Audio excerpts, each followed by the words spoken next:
बुद्धि होता है ज्ञान, और दुनिया का कोई भी व्यक्ति जब ज्ञान के शरण में जाता है तभी उसका उत्थान होता है, अन्यथा उसका उत्थान नहीं। आप लोग आज संकल्प लीजिए कि मैं अपने बेटा बेटी को पढ़ाएंगे, जो आप कमाई हम कर रहे हैं उस पैसे को बचा करके आधा पैसा पूरा का पूरा खर्चा अपने बेटा बेटी को पढ़ाकर आगे बढ़ाएंगे। जब हमारा बेटे बेटी IAS PCS डॉक्टर इंजीनियर बनेंगे तभी हमारा समाज में सम्मान बढ़ेगा, अन्यथा नहीं बढ़ेगा। ये करने की जरूरत है। दूसरी चीजें आप लोग बीच में एक उदाहरण दे रहा हूं कि भगवान बुद्ध नालंदा में थे। एक कसबंधक कथा में भगवान कहते हैं उसी नगर में एक लड़का था, थोड़ा सा जैसी करनी वैसी, उसके पिताजी मर गए। जब उसके पिताजी मर गए तो उसने अपने पिताजी को दाह संस्कार किया, और दाह संस्कार करने के बाद सुबह में भगवान बुद्ध के पास आया और भगवान बुद्ध के पास वंदना करके भगवान से कहा कि भगवान कल मेरे पिताजी मर गए। भगवान ध्यान में से आंखें बंद थे, फिर भगवान ने आंखें नहीं खोली। दूसरा बार कहा कि भगवान कल मेरे पिताजी मर गए, फिर भी आंखें नहीं खोली।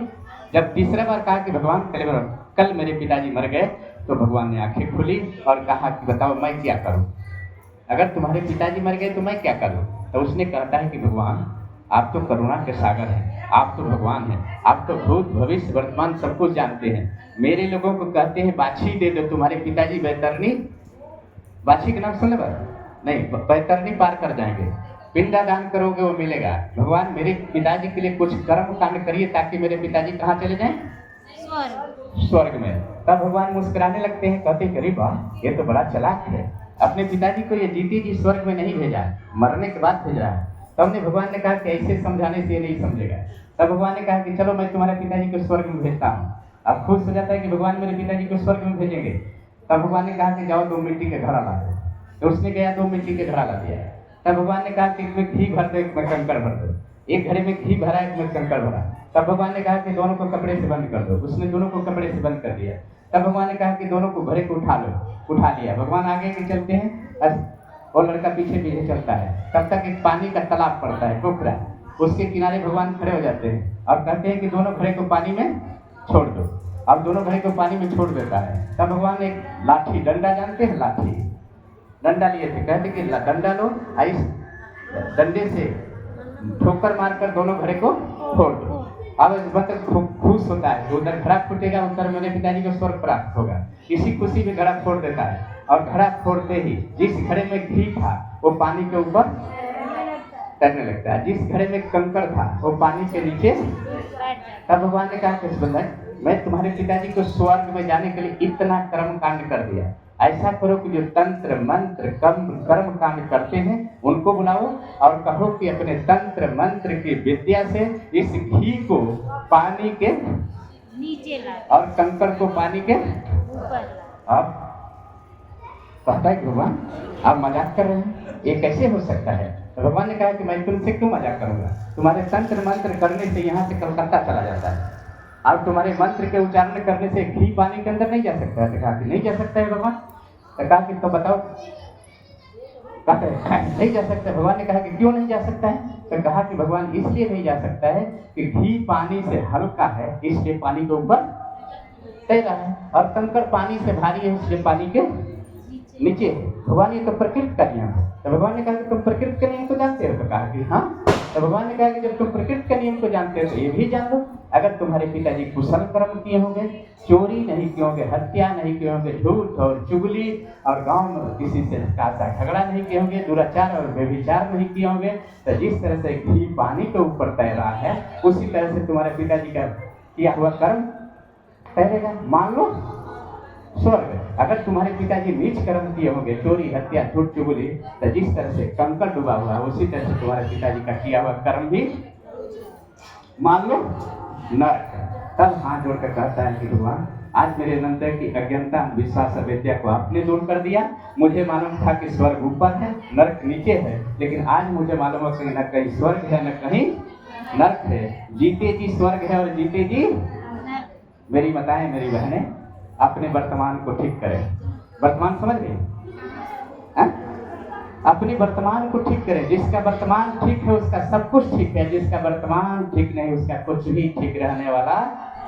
तो वर्तमान कैसे ठीक होगा, 500 रुपये पाएंगे 300 रुपये की शराब पिएंगे, ठीक होगा। वर्तमान ठीक होगा कि अपने बच्चे या बेटी को अच्छा से अच्छा संस्कार देंगे, अच्छी से अच्छी शिक्षा देंगे। जब आपके बच्चा बेटी पढ़ करके आगे बढ़ेंगे तो आपका अपने आप संस्कार ठीक हो जाएगा, आपकी सारी चीज़ें स्थिति ठीक हो जाएगी। इसी के साथ मैं अपनी बात को अब समाप्त करूँगा, क्योंकि समय को ध्यान देते हुए। दूसरी चीज़ें, भगवान ने 45 वर्षों तक सिर्फ अनित्य और अनाथ पर प्रवचन दिए। अनित्य काल समझते हैं? अनित्य काल समझते हैं? अरे इतना धर्म को मानने वाले हैं आप लोग, अनित्य नहीं समझते हैं? अनित्य और अनाथ पर भगवान बुद्ध ने 45 वर्षों तक जन जन में जाकर शिक्षा दी। क्यों दिया? अनित्य और अनाथ दो शब्द है, इसी पर भगवान ने प्रवचन देते थे। अनित्य का अर्थ होता है जो अस्थायी नहीं है। ये अंगुली देख रहे हैं? देख रहे हैं? ये भगवान बुद्ध की चित्र की अंगुली है। ये 2 उंगली बंद है, 3 उंगली खड़ी है। इसी पर संपूर्ण संसार को बुद्ध ने उपदेश दिया। और जिस संसार को लोगों ने 2 उंगली बंद और 3 उंगली खड़ी और झुकी हुई समझकर अपने जीवन में आगे बढ़ाया, उस देश के लोग विकसित हैं। इसका गोल देख रहे हैं? गोल जीरो का मतलब क्या होता है? गोल मने जीरो मने। तो भगवान ने 2 उंगली बंद करके क्या दिखाया? संसार दिखाया। और 3 उंगली खड़ी करके क्या दिखाया? पहला बुद्ध, दूसरा धम्म, तीसरा संघ। तो भगवान ने कहा कि हे मनुष्य, ये संसार शून्य है। इस संसार में जो चीजें जन्म लेती हैं, सारी चीजें क्या होती हैं? नष्ट होती हैं। इस संसार में कोई भी ऐसी वस्तु नहीं है जो अस्थायी रहने वाली है। इस संसार का नियम है उत्पन्न होना, नष्ट होना, ये जन्म लेना और मृत्यु को प्राप्त करना, इस संसार का नियम है। भगवान ने कहा कि हे मनुष्य, तुम भी इस संसार में जन्म लिए हो, तुम भी इस संसार से चले जाओगे। लेकिन जब तुम बुद्ध के शरण में जाओगे, धम्म के शरण में जाओगे, संघ के शरण में जाओगे, कभी तुम्हारा पतन नहीं होगा। आप बुद्ध के शरण में जाएंगे तो पतन नहीं होगा, धम्म के शरण में जाएंगे तो पतन नहीं होगा, संघ के शरण में जाएंगे तो पतन नहीं होगा। क्यों नहीं होगा? अनित्य का अर्थ शाब्दिक अर्थ होता है जो जन्म लेता है और परिवर्तन को प्राप्त करता है। यह अस्थायी नहीं है। अनित्य और नित्य, नित्य उसे कहते हैं जो अस्थायी है, जिसका कभी विनाश, जैसे बताइए, जिसका विनाश नहीं है। बताइए आप लोग, बताइए। जो नित्य है, अस्थायी खत्म हो जाएगा तो हम रहेंगे नहीं, रहेंगे ना। तो कौन सी जो नित्य है? यानी प्रकृति का शुद्ध रूप से नियम। तो भगवान ने कहा कि हे मनुष्य, तुम भी संसार में जन्म लिए हो, तुम भी संसार से चले जाओगे। लेकिन जब तुम बुद्ध के शरण में जाओगे, धम्म के शरण में जाओगे, संघ के शरण में जाओगे, कभी तुम्हारा पतन नहीं होगा। इसीलिए तो आपने कहा बुद्धं शरणं, धम्मं शरणं, संघं शरणं। यही 3 शरण है। 3 शरण का पालन करेंगे?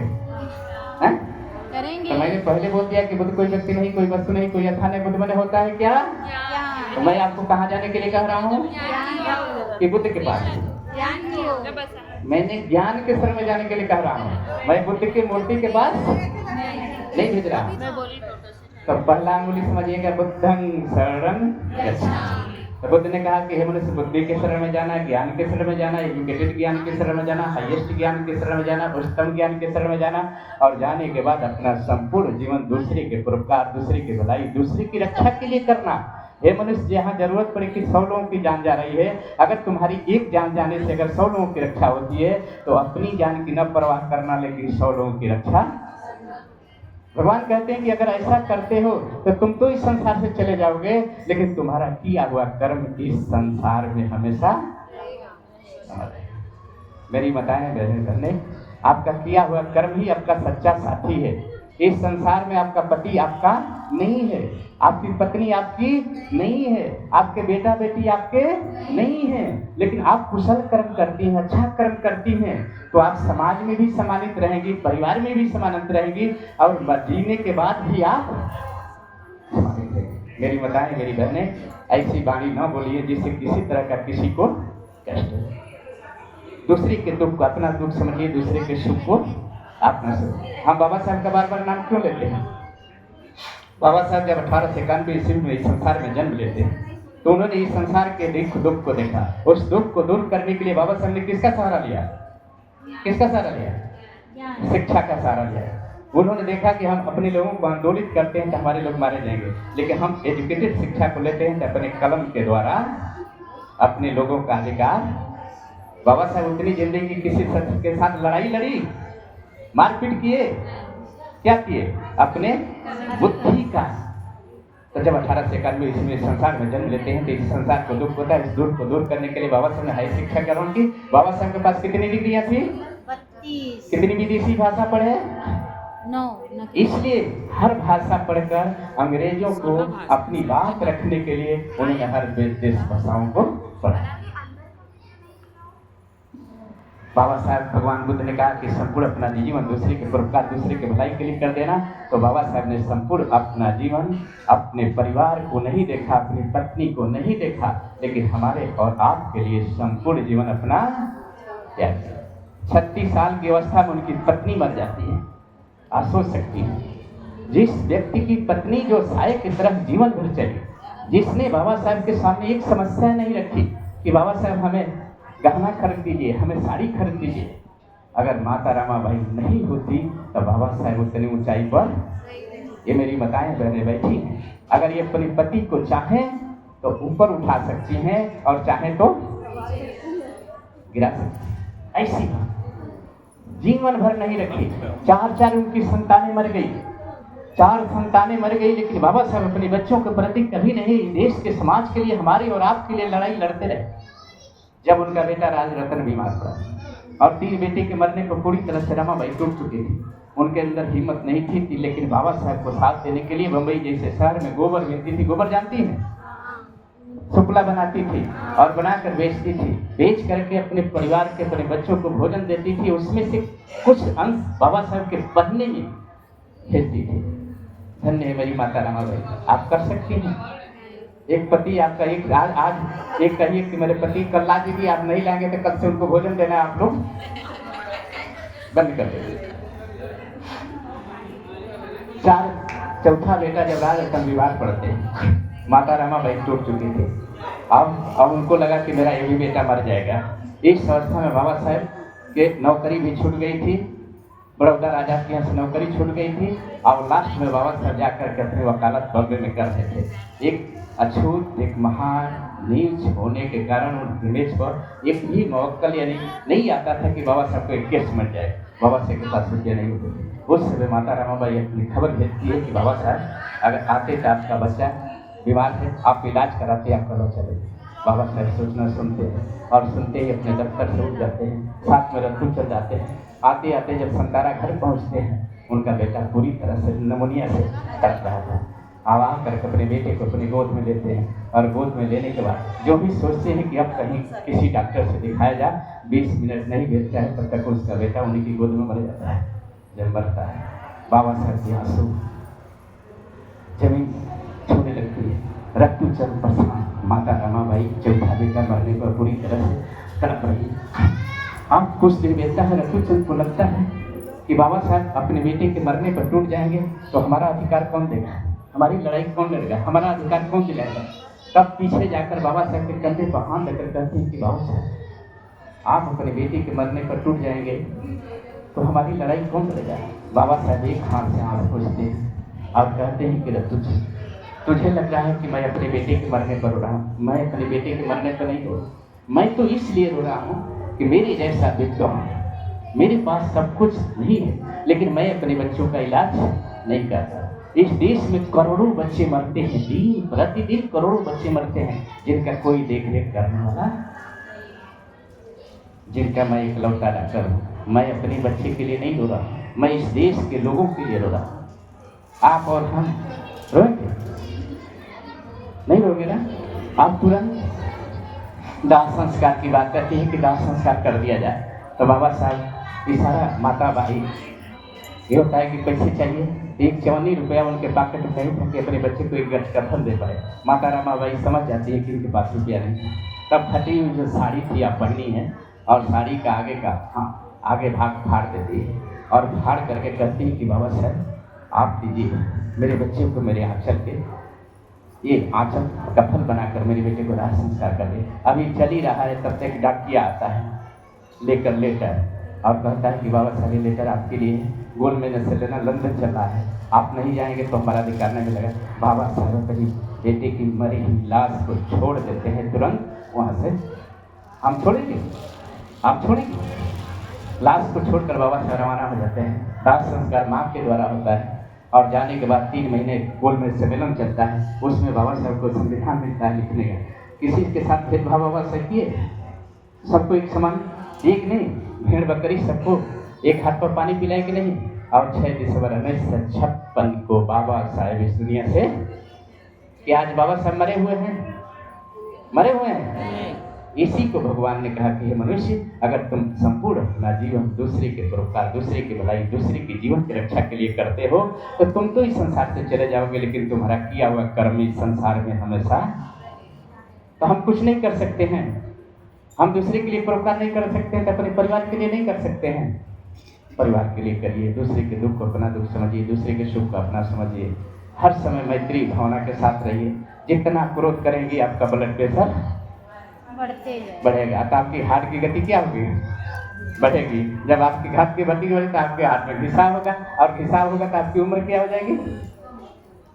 तो इससे बचने की कोशिश करिए। इसी के साथ मैं अपनी बात को समाप्त करते हैं। पुनः मैं आप सभी खड़गपुर की सभी माताएं बहनें, उपासक उपासिकाओं को मैं भगवान बुद्ध के करुणा मैत्री श्रद्धा व्यवहार से मैं सबकी मंगल की चाह कामना करता हूँ कि आपके जीवन में सभी तरह के सुख शांति मिले।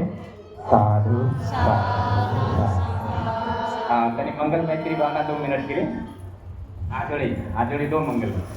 सबका मंगल, सबका मंगल, सबका मंगल होय रे।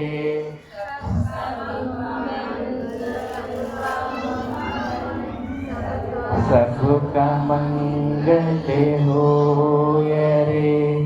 तेरा मंगल, तेरा मंगल, तेरा मंगल होय रे। तेरा मंगल, तेरा मंगल, तेरा मंगल होय रे। दृश्य और अदृश्य सभी जीवों का मंगल होय रे।